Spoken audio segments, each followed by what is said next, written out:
So what you're seeing here is my bathroom kit, my first aid kit, and my repair kit. Everything travels in 2 quart-sized Ziploc freezer bags. So I'm going to show you this bag first. There's only 3 things inside it: toilet paper, wet wipes, and hand sanitizer.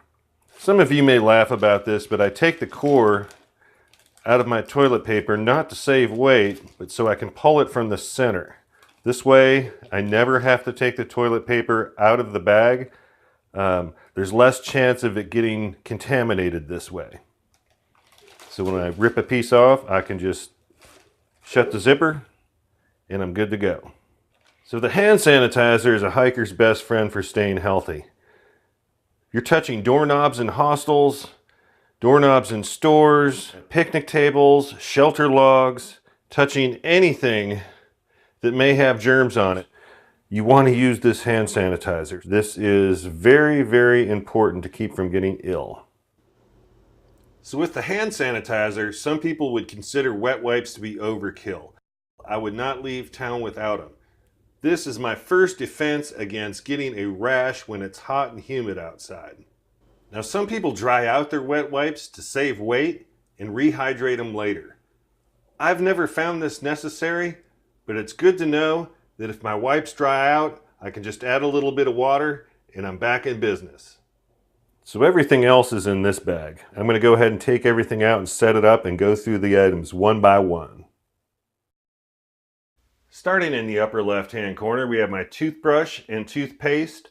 This is the basic travel kit you can find for right around $1 at any Dollar General or any pharmacy. I always like to have Dr. Bronner's with me. I usually never carry more than 1/3 of a bottle because it's so concentrated, but it's good to have. If I spill food on my clothes or my sleeping bag, or if Garvey rolls around in some foreign substance, it's good to know that I have a way to clean it up.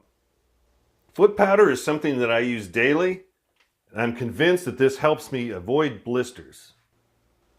And next to the foot powder, I have a comb for my beard. Now those of you with beards know exactly what I'm talking about. This is necessary. And no, I'm not going to saw the handle off. And in the upper right hand corner, an emery board for keeping my nails filed down. So this is pretty much my first aid kit.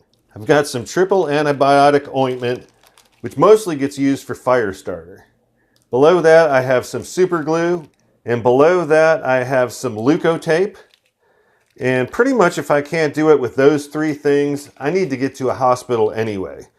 I do have some aspirin powder and just a few band-aids for minor cuts. So the super glue is kind of a crossover item. I use this for all kinds of repairs. I've used it to repair my insoles, my frog togs, and a number of other things. And once again, the leukotape has so many uses, I could probably do an entire videotape just on that. And maybe I will. And right next to the super glue, I have a small tube of silicone adhesive. This can be used to repair anything from shoes to rain flies and everything in between. And next to that, for general repair, I have a needle that is threaded with about 3 feet of thread. And those things are all sitting on a tenacious tape patch. So that's it. That's how I stay semi-clean on the trail. Probably overkill for some, probably not enough for others, but it's what works for me. If you've made it this far, thanks for watching. If you liked what you saw, please hit the thumbs up. And if you haven't done so already, subscribe. And until next time, take a hike.